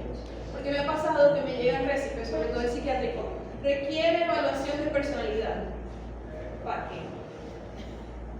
O sea, ¿qué te hizo sospechar que hay problemas de la personalidad que tú quieres que yo le haga una prueba? Porque los trastornos de personalidad se diagnostican más fáciles con observación y entrevista. Entonces, ¿para qué quieren una prueba de personalidad? Cuando ustedes remitan a otro profesional, no solo psicología, lo que es el tema de la materia, tienen que explicarle para qué lo mandaron allá. Porque si no va a llegar el paciente otra vez a repetir toda esta misma historia que le dieron ustedes a mí para yo ver qué es lo que quería ese médico. Pero es que el último que me ha traumado, porque ya me ha pasado 3 veces, es esa de evaluación de la personalidad. Y yo, ¿para qué? Luego, el que nos vamos a centrar en la materia es el examen mental. Es un examen de signos y síntomas psicopatológicos que exige una sistematización, igual que ustedes sistematizan este examen físico, y una evaluación ordenada pero flexible de todas las áreas del funcionamiento mental. Y ustedes dirán, ¿la apariencia es un área del funcionamiento mental? Sí, porque nos da pistas de cómo está funcionando esa persona a nivel psíquico, igual que la conducta. Pero además de eso vamos con el área afectiva, el área cognitiva, la área sensoperceptiva, psicomotriz y fisiológica. Fisiológica nos vamos a centrar aquí en sueño, básicamente. Porque el resto las ven en otra materia. Y psicomotriz también la van a ver de hecho, o ya la vieron en serio. No sé. Pero en algún momento la van a ver. Igual, eso es el año. Luego vamos con antecedentes personales que quizás acá, dependiendo del caso, se puedan tornar más específicos que lo que ustedes vean en serio. Dependiendo del caso, si es necesario, podemos iniciar incluso desde antecedentes personales prenatales o postnatales. Por ejemplo, historia del embarazo. La historia del embarazo si la persona que ustedes tienen frente está embarazada. Me refiero a la historia de su embarazo, de cuando ellos estaban en el vientre de su mamá. Si fue un embarazo deseado o no, si fue planificado o no, cuál fue la situación vital de la madre alrededor de ese embarazo, si había presencia o ausencia de dificultades durante ese parto, no solo físicas, sino también psicológicas o complicaciones durante el parto, hipoxia, bla, bla, bla. ¿Por qué es importante preguntar eso?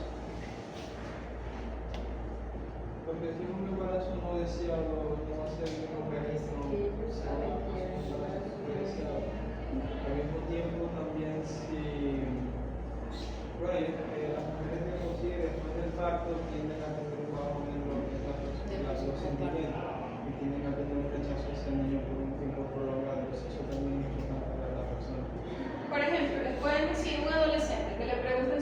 no es que mis papás nunca me planificaron, de hecho ni querían tener otro hijo, pero es que nací yo. ¿Cómo? Y aquí ando. Y aquí estoy. Hay una teoría de la psicología que explicó Farid Diek en uno de sus videos, que se trata de una película que la protagonizó Ezra Miller, este actor así que realmente explicaba cómo esa teoría, que se trataba como una madre, tenía a su hijo, pero durante su proceso de embarazo no quería tener a su hijo, pues fue muy espontáneo, fue muy de repente, y después este niño cuando crece y es adulto genera un atentado escolar, lo normal en Estados Unidos. Entonces, a través de la película se explica el por qué ese niño siente tanto rechazo a la madre. Y se explica esa teoría que viene desde el embarazo de la madre, que no lo quería tener, y después el niño hace eso como el retorno. Sí, varía, es que todo puede afectar. Sobre todo estas cosas se preguntan más cuando el paciente es un niño o adolescente, sin embargo en algunos adultos a veces también es importante preguntar. Por ejemplo, no, mi mamá tuvo complicaciones durante el parto y yo hice una hipoxia. Ahora tengo problemas neurológicos. No es casualidad. Entonces se debe preguntar en algunos casos. Dependiendo de lo que ustedes vayan observando en ese paciente. Podemos preguntar también cómo fue el periodo neonatal, si hubo complicaciones, por ejemplo, presentó alguna enfermedad específica o cómo era la actitud de sus cuidadores hacia él. Por ejemplo, no presentaba rechazo. Mi mamá nunca me prestó atención cuando yo era bebé, sino que me cuidaba la niñera. Y a veces es que parecía mi mamá, pero me medio cuidaba y luego me devolvía con la niñera. Y cómo reaccionaba el niño a esas cosas.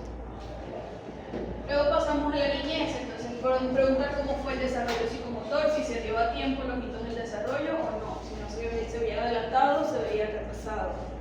Cómo fue el desarrollo o la adquisición de funciones motoras, caminó a tiempo, no caminó a tiempo, habló a tiempo, no habló a tiempo, cómo se dio el control de esfínteres. ¿Qué enfermedades se presentaron en la niñez? Si se presentaron las normales para la edad, es decir, cuando, no sé, inició el preescolar le comenzó a dar gripe todo el tiempo, que es normal. O más bien había enfermedades genéticas que se fueron descubriendo, enfermedades metabólicas, demás. Por ejemplo, o porque es importante, durante la niñez es que se pueden dar cuenta de algunas enfermedades metabólicas en ese niño, para la redundancia. Por ejemplo, comenzó a desarrollar hipotiroidismo desde la niñez y eso comenzó a retrasar las funciones motoras porque no estaba creciendo en la talla que era esperada para su edad. Y todo eso por el hipotiroidismo. ¿Y cuándo se comenzaron a dar cuenta? Porque todos los niños tenían una talla y ya estaban medio caminando normal y el niño todavía estaba gateando. O ni siquiera había iniciado a gatear. Y eso a veces es consecuencia de alguna de estas enfermedades. Y se debe tomar nota de ello también. Además, si tuvo inmunizaciones o no, es decir, si todas las vacunas se las pusieron completas o no. ¿Cómo fue el inicio de la alimentación? Si comía y se adaptó bien a lo que comían los familiares o era el niño que le tenían que hacer como una comida diferente todo el tiempo porque tenía como mucho limitaciones para la alimentación, que yo no como esto, yo no como aquello, todo lo demás. En los niños, lo van a volver a ver en pediatría, el juego es muy importante, porque los niños crecen y aprenden a través del juego. Y cómo se vayan presentando, porque el juego además tiene etapas, cómo se vayan presentando esas etapas del juego también es importante notar. Es decir, usualmente el niño comienza en un juego solitario, juega solo. Y ustedes ven un niño chiquito y ustedes ven que es feliz montando leguitos, así no tengan forma, agarrando cosas, se le lleva a la boca y es feliz. Cuando llega a cierta edad, se supone que comienza a juego en equipo, con su grupo de pares. Si eso no sucede, sobre todo cuando se inicia el preescolar, nos indica alguna cosa, y eso se tiene que preguntar. Es decir, ¿cuándo lo inició? Si no lo iniciaba porque era, es decir, el resto del grupo lo rechazaba por alguna razón o ese niño se separaba solo del grupo por otra. Bien. Según tengo entendido, si es que realmente juegan o no juegan, solamente acomodan los juguetes, que no se es, o se puede sospechar ya de ti. Cuando no juegan con los juguetes, sino que los acomodan, sobre todo en línea, los organizan, ya es un signo de autismo. Eso, el desarrollo del juego lo ven en pediatría y les van a explicar esas cosas. Además, se habían juegos inapropiados para sexo o edad, dependiendo del caso. ¿Y cómo era la descripción general de ese niño? Y ustedes se lo preguntan a un adulto, obviamente no les va a decir yo era así, pero les pueden comentar como a mí me decían que yo era demasiado tímido, o que era demasiado obediente, o que era muy caprichoso, que todo era bien. ¿Cómo juegos inapropiados para sexo? En teoría, de lo general para ese género, para la redundancia. En teoría. Si en la crianza de la familia eso no es inapropiado, no hay problema. Si socialmente no es aceptado, no hay problema, porque si la familia no le importa, pueden criar al niño porque no le importa. Si no pasa eso, que es común en Venezuela, pues pueden haber problemas en la crianza. Por ejemplo, las niñas que quieran jugar con carritos o las niñas que quieran jugar con barco. Eso es en teoría inapropiado para el sexo. No lo es. Pero durante la crianza, si los padres creen en eso, pues pueden presentar problemas. Y el niño, por supuesto, los va internalizando. Si se acuerdan allá las etapas de Erickson. El otro no se acuerdan, pero igual se lo van a explicar. Y otro, cuáles fueron síntomas y conductas predominantes. Y aquí sí hay mucha variedad. ¿Qué se presentaba durante la niñez que fuera diferente de lo normal? Y aquí hablamos de ambos tipos de normalidad. O cómo era igual o cómo continuaba la relación con los cuidadores. Si había negligencia todavía, si había abandono, si más bien había sobreprotección, si había violencia, ¿qué había? Dentro de esta misma niñez iniciamos la escolaridad, cuando se inicia de forma formal. Y acá podemos explorar otras cosas. ¿Cómo era la adaptación a las normas del colegio? No era un niño que seguía todas las normas y le gustaba llegar temprano y bla, bla, bla. O más bien era un niño que se salía de la fila de entrada todo el tiempo, se salía de las clases, o mentía cada rato, o se metía en peleas con sus compañeros. Además, podemos estudiar cómo fue la relación con los compañeros y las otras figuras de autoridad que se van desarrollando cuando entramos al colegio, que son los profesores o los maestros. Entonces, desafiaba la autoridad o seguía las normas de forma correcta, o había acoso escolar, se llevaba mal con sus compañeros, se llevaba bien con sus compañeros.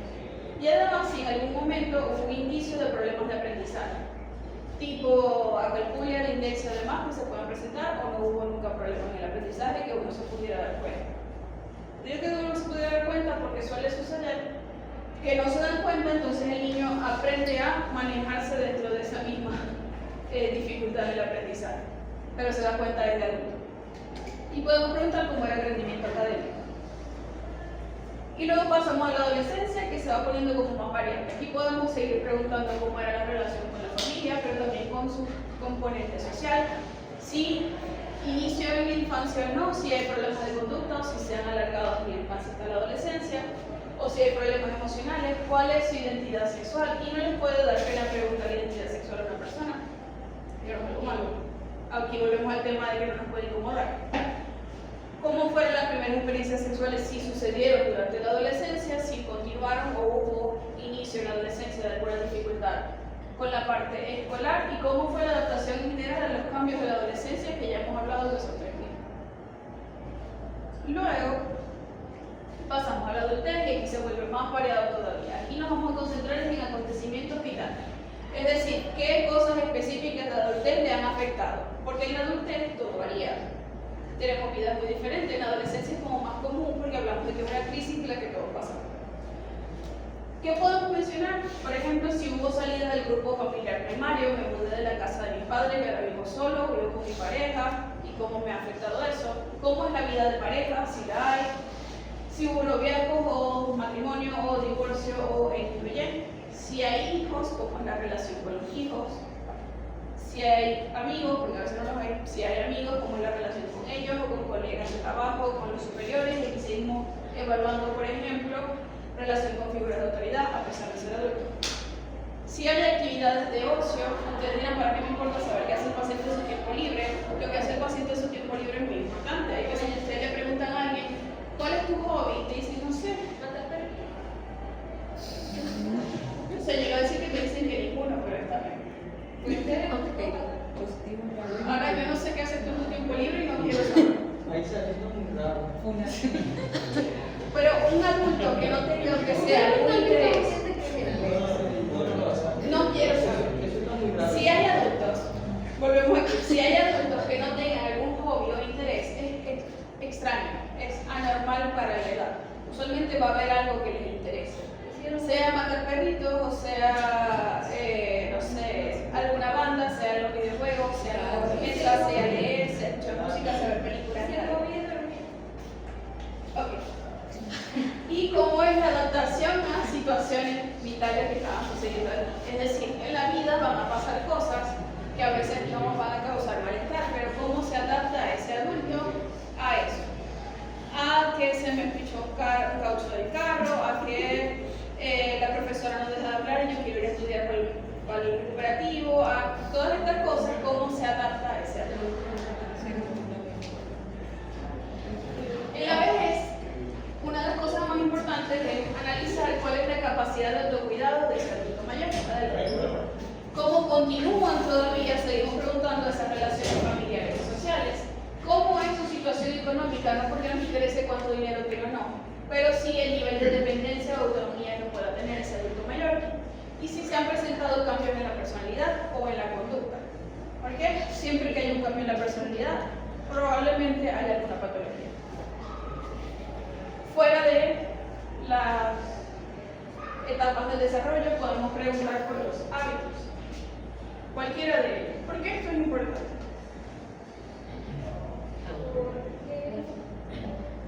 ¿Y Por cómo la lo? dependencia hacia el hábito y que el daño que le esté generando. ¿Y qué entiende como normal o no? ¿Ah? ¿Y qué entiende como normal o no? Que no lo ponte en Maracay, que la gente Es normal que tiene su vicio y no lo sabe. ¿Tomas café? ¿Tú tomas café? ¿Cuánto café tomas? Mucho, demasiado. En un día, ¿cuántas tazas te tomas? Como 5. ¿Y te tomas más de 5 al día, cuántos días a la semana? De lunes a viernes. Desde los 7 años. Cuéntame, ¿eres de las que puede dormir si se haya tomado café en la noche? Yo me puedo parar, me tomo un pocillo de café y me vuelvo a dormir. Yo. ¿Y no te duele la cabeza si Que eso es no melatonina. tomas café? Sí, claro. Pero si tomo algún tipo de cafeína ya me desmayo. O sea, si tomo café, yo no soy café. Tomas café. ¿Y Coca-Cola? ¿Cuántas veces? En una semana. No, una vez a la semana mínimo. ¿Cuántos días tienes? Disculpa que te pare. Eso sí me lo sé. Ay, no tomo casi todos los días. ¿Tomas bebidas energéticas? Muy poco. Una vez al Una vez al mes o depende. de esa ¿cómo se llama? O depende de ganas. Si está para tener ¿A qué se refiere como juego patológico? Ya voy a estar. Pregunto todas estas cosas. ¿Por qué? Porque a veces las personas pueden tener cierta dependencia de algunos hábitos y no se dan cuenta o no los ven como tal. Porque para ellos es normal entonces que yo me puedo despertar, me tomo un café y me quedo dormida. Eso no es malo. No es malo. Es común en estudiar medicina. Estadísticamente es normal en estudiar. Desde muy pequeña yo tomo café. Yo no tomo café, no te acompaña. Pero eso se tiene que preguntar. Porque si es un paciente, imagínense, que es ansioso, tiene ansiedad generalizada y se toma 5 tazas de café diarias.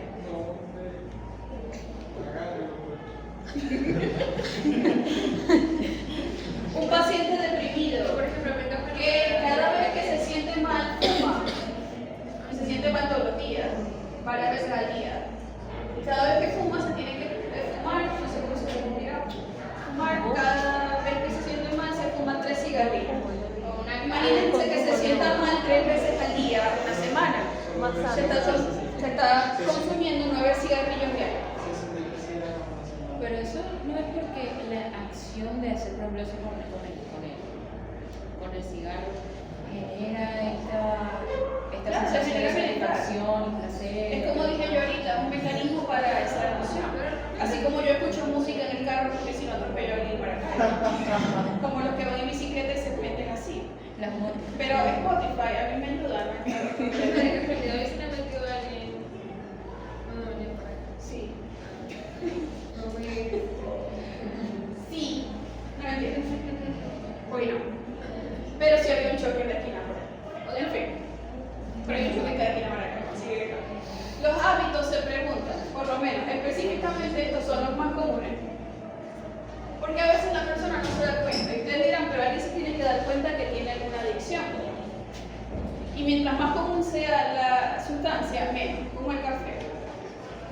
Y a veces no es solo café, por eso te pregunto cafeína. Porque a veces no, yo no tomo café, pero vive como una bebida energética en la mano. O a cada rato me estoy tomando un tecito, de esos que no son té de verdad, que también tienen un montón de cafeína dentro.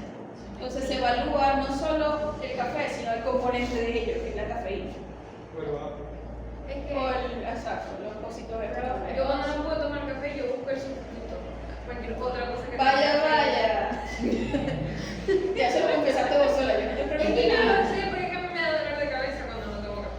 A veces no es solo en la cantidad de días en la semana que lo hagan, a veces es que es el motivo por el que lo hacen. Por ejemplo, en Maracaibo es común que se acabaron las clases, Vamos a beber. vamos a beber. Saqué 10 en fármaco. 10 fármacos. Bueno, aprobé fármacos. Hay que beber. Son las vacaciones de Navidad. Es el 24, es el 25, es el 31. Mañana hay clase, es el vamos a primero. ver. Mañana hay clase. Es el amanecer. Es el amanecer. Entonces, cada motivo de celebración implica alcohol. Eso no es normal. O sea, que yo necesite de esa sustancia para celebrar algo no es lo normal. Ahora, que yo lo quiera hacer porque me dio la gana es otra cosa. Pero depende también hasta dónde llegó ese me dio la gana. Porque si cada vez que tomo, no es todos los días, pónganse, yo tomo una vez cada 2 semanas. Pero cada vez que tomo es hasta que me desmayo, que ya no podía más. Así sea una vez cada 2 semanas. Entonces, eso se pregunta en los hábitos. El juego patológico son las personas que apuestan. Por ejemplo, o los de bota casino, ahora que los volvieron a abrir. Yo tenía una amiga, ya no sé país, que trabajaba en el casino que creo que todavía está abierto,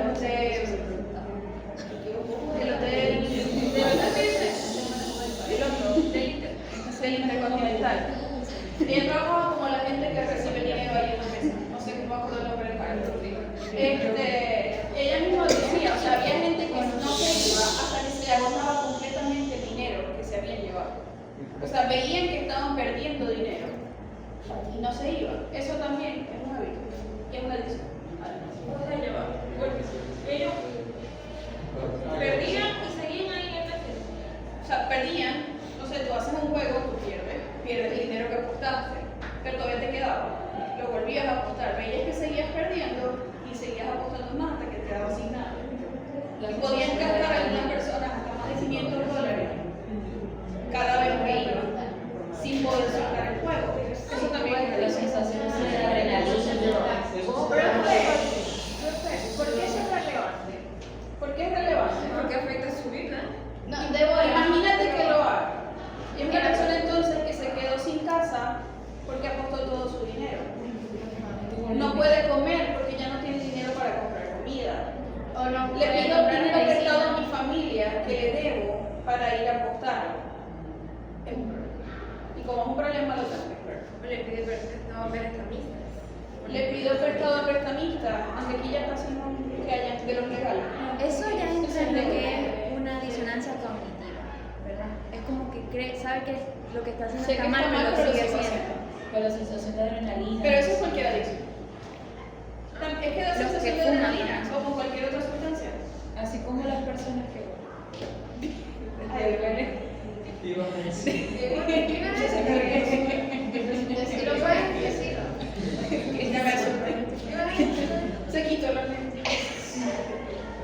Es que hay gente que después de salir de estos capítulos de hábitos y vicios fuertes y salen victoriosamente, entre comillas, después buscan otras actividades que le den esa misma generación de adrenalina. O sea, la gente que sube cerro, la gente que es runner, ¿sabes? O sea, Así pues. Sí, tienes que contar a los runners, de Ah, verdad. bueno, esto es más conductual, o sea, una respuesta conductual a algo a nivel orgánico. A nuestro cerebro le gusta recibir dopamina porque lo hace sentir bien. Por eso El problema es que es rápido. La dopamina desaparece así. Como desaparece así, continúa buscando. Eso es lo que genera la adicción, se llama un circuito de recompensa en el cerebro. Pero el problema es que cuando salgo de una adicción, a veces sigo necesitando esa dopamina. Y lo que puede suceder a veces es que salgo de una para entrar a otra que es saludable. Por ejemplo, ya no consumo ninguno de estos ni apuesto dinero, pero lo como. Entonces cada vez que me siento bien, voy a Farmatodo y me compro una bolsa de Doritos. Y me siento mal, entonces me como una torta completa. Y saqué 20 en psicología, que no me importaba, pero lo saqué Entonces voy y me compro 3 galletas de Oreo y me las como yo sola. Se autopremia. Sigue siendo un hábito que no me está ayudando a la salud de la persona. Y si me dicen, no, pero es que es hacer ejercicio, ok, me metí en la cesta del run. Y está bien porque estoy haciendo ejercicio, pero entonces corro 10 kilómetros diarios. Empíricamente o me vuelvo adicta a las compras. Ya no me compro comida, pero entonces me compro ropa. O me compro todo. Entonces tengo ropa acumulada que no uso ni voy a usar, pero está ahí porque es mi premio. Entonces, cuando se comienza a sustituir, que ese circuito de recompensa sigue demasiado veloz, no se curó necesariamente la adicción como tal. Se tiene que continuar el tratamiento. Lo cambió por otra cosa. Exacto, simplemente lo cambió por otra cosa menos dañina, pero sigue haciendo daño. Entonces allí es el tratamiento que continúa. Por lo menos lo sacamos de esto, que es como más fuerte entre comillas, pero el tratamiento tiene que continuar. Porque la idea es que no necesite un premio que me dé dopamina cada vez que yo cumpla algo. O necesito una excusa para hacerlo cada vez que deseo. Podemos también hablar de la historia médica, ya esto lo hemos visto en o sea, trastornos somáticos importantes de forma cronológica, si se han presentado alergias, medicamentos recibidos, si ha sido hospitalizado, si ha tenido alguna intervención quirúrgica, todo eso lo vamos a anotar y la fecha con la que está surgiendo. Aparte, o dentro de la misma, en algunas historias, dependiendo del modelo que utilicen, pueden tener la parte de historia psiquiátrica, es decir, algún episodio previo, no solo de patologías físicas, sino también patologías mentales que se hayan presentado.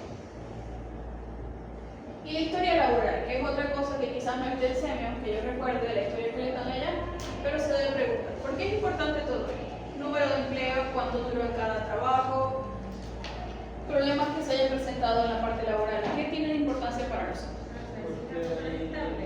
Ajá. Porque podemos ver si la persona es problemática, agresiva, no sabe llevar bien los problemas. Por ejemplo, imagínense una persona que les llegó y les comenta que en el último periodo de 6 meses ha tenido 10 trabajos distintos.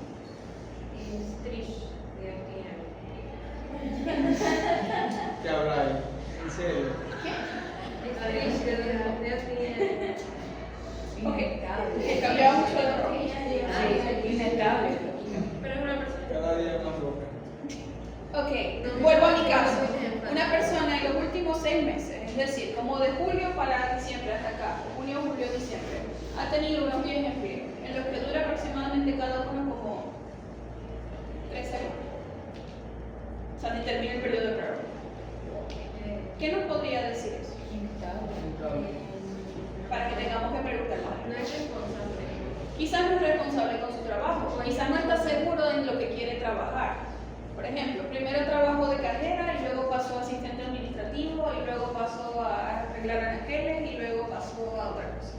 También está la cuestión con la crianza, de que aquí no es un secreto de que hay jefes que son agresivos con el empleado. Entonces que de la crianza de una niña a la persona aprende de que no te puedes poder por nadie, por nadie. Entonces, por eso debemos preguntar cuál ha sido el motivo de tantos cambios laborales. Por ejemplo, esta persona de mi ejemplo les dice que ha sido porque los jefes son horribles. Con todos los jefes se lleva mal porque todos lo quieren maltratar. Porque, por ejemplo, el ambiente del trabajo, entonces dice, o todos los trabajos que estaba son tóxicos.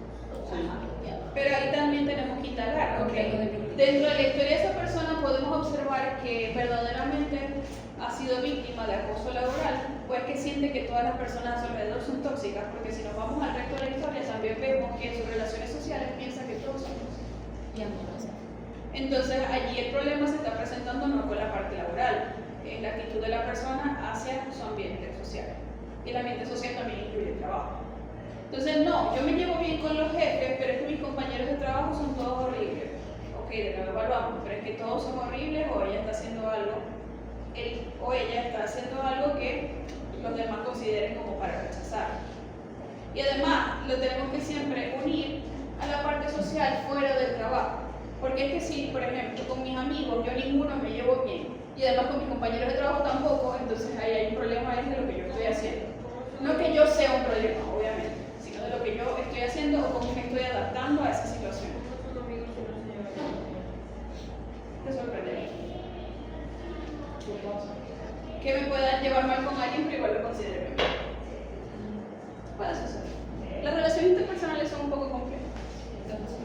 También podemos preguntar si nos describe, como dije ahorita, con algunos adultos mayores, cómo ha cambiado su personalidad. Ok, preguntamos cómo era la personalidad previa.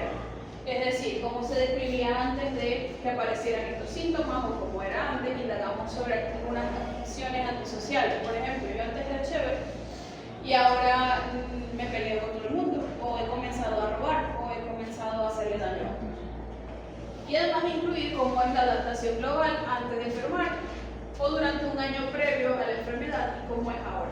Adaptación global me refiero igual a lo que decía ahorita, de que se supone como adultos nosotros nos logramos adaptar a lo que nos sucede alrededor. Si ya no la hay, ¿qué es lo que ha cambiado? ¿Y desde cuándo cambió? Podemos preguntar por algunos antecedentes familiares, sea los padres y todos los relacionados, si los padres han fallecido, por qué causa fue. ¿Cuál es el número de integrantes de la familia nuclear? Es decir, padres, hermanos y demás. Y el nivel socioeconómico de la familia. Esto igual.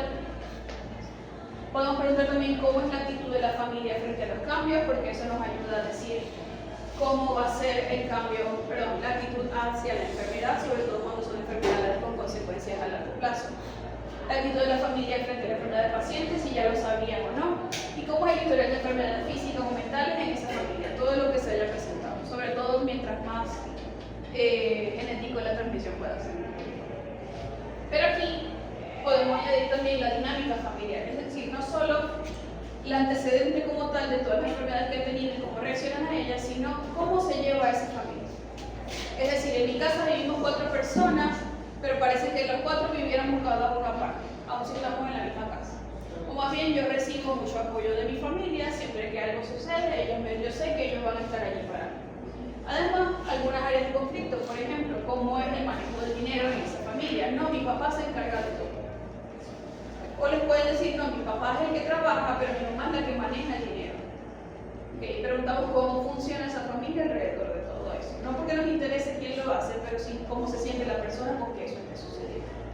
Si hay otros problemas en la vivienda, sea de convivencia además, de cómo es la educación de los hijos, si nos vamos y recuerdan las etapas de la pareja, cómo se manejan las relaciones interpersonales. Por ejemplo, hay familias que no permiten que personas fuera de la familia vayan a esa casa. Entonces, si yo tengo amigos, siempre nos tenemos que coincidir en otro lado, porque para mi casa no puede entrar porque mi familia no lo permite. Y cosas así. Entonces, también terminamos añadiendo cómo es la unidad y armonía familiar o si no la hay. A veces se puede hacer, dependiendo del caso y si tiene relevancia o no, una entrevista familiar para obtener más información o contrastarla, sobre todo cuando no confiamos mucho en la información que nos está dando el paciente.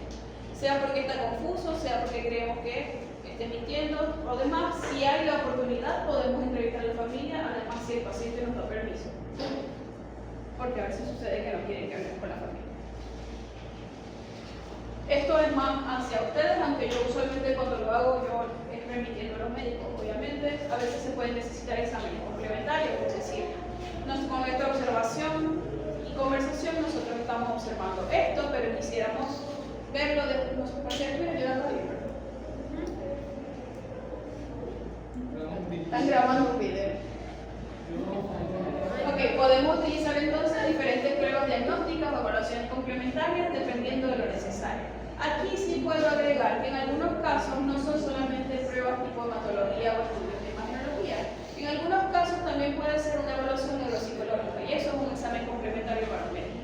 Lo envía un psicólogo especialista en neuropsicología, porque por lo menos tiene estudios, pero aquí no hay especialidad como tal, hay diplomados, para que indague sobre X o Y cosa que ustedes sospechen. También algo válido para los exámenes complementarios, igual les va a dar un informe completo para ellos. Entonces, concluimos acá con un diagnóstico presuntivo, es decir, todos los hallazgos que ustedes hayan encontrado los llevan a un diagnóstico clínico probable para ese caso y se anota al final. Por supuesto, en algunos casos se debe explicar por qué llegaron a ese diagnóstico. Alrededor de ese diagnóstico presuntivo realizamos un diagnóstico diferencial, es decir, aquellas enfermedades psiquiátricas o médicas que se parezcan mucho a ellas, decidimos por qué esas no y por qué es la que nosotros estamos seleccionando para nosotros también saber que estamos haciendo un buen diagnóstico. Sobre todo en psiquiatría o en psicología, que a veces los diagnósticos se parecen mucho. Podemos anotar un pronóstico que se realizará mediante el análisis de toda la información que hemos hablado antes, considerando las circunstancias específicas del paciente para un periodo a mediano plazo. y creamos un plan de tratamiento. El plan de tratamiento es con el fin de lograr la remisión o el alivio de los síntomas que está presentando y dentro de lo posible para prevenir o rehabilitar otras áreas de ese paciente.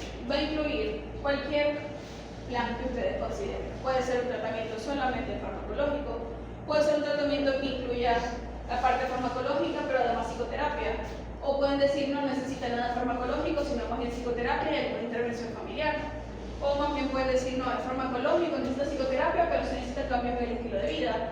Ustedes definen qué es lo necesario objetivamente para el tratamiento de ese paciente. Por eso nosotros entonces dilucidamos cuáles son los objetivos de ese tratamiento. Las evoluciones, que a mí siempre me ha dado risa el nombre de ese apartado, que me recuerda a Pokémon. Cuando ustedes van a hacer la evolución de un paciente, lo que quieren es realizar el seguimiento del cuadro y los ajustes necesarios, y además se dejan registrados para que yo pueda saberlo y que cada vez que yo vaya a entrevistar a ese paciente no tenga que ese paciente repetirme todo. Yo puedo revisar la historia, reviso las evoluciones y ya yo sé dónde estoy. Entonces siempre es importante anotarlas y leerlas antes de la siguiente entrevista con ese paciente. Que se registre aquí cambios objetivos y subjetivos del paciente, si se realizaron cambios en la medicación o en alguna parte del trastorno, si se le añadieron o quitaron cosas al diagnóstico, si cambió el pronóstico. Todo eso va a ir en esa evolución. Y podemos tener esta última parte, que es de epícrisis, sin embargo no muchos médicos la hacen, pero es ideal, sobre todo cuando quieren tener un registro, para que sea más sencillo si el paciente vuelve. La idea de esto es una conclusión final del caso, es decir, ya se terminó, el paciente se curó, no va a venir más a consulta, hacemos una conclusión final del caso para analizar posibles errores que hayan sucedido, confirmar el diagnóstico y pronóstico y la eficacia de esa intervención que se realizó. Cuando ese paciente egresa, se realiza esa evaluación general de todo el caso, de principio a fin, y así el próximo médico que consulte esa historia, si el paciente vuelve a llegar al documento, puede ver toda la evolución, pero también puede ver cómo terminó todo y por dónde va a iniciar. Ve como un resumen de todo lo que ustedes han hecho y así puede seguir de forma más sencilla si el paciente retorna en algún momento y ustedes recalcan. Que puede suceder sobre todo en las prácticas que ustedes hacen ahorita, que están ahí solo un año. ¿Se entiende todo el trabajo? Chévere. La semana que viene nos veríamos para la primera parte del examen final. No voy a hacer la diosa, esa no va a ir para el examen.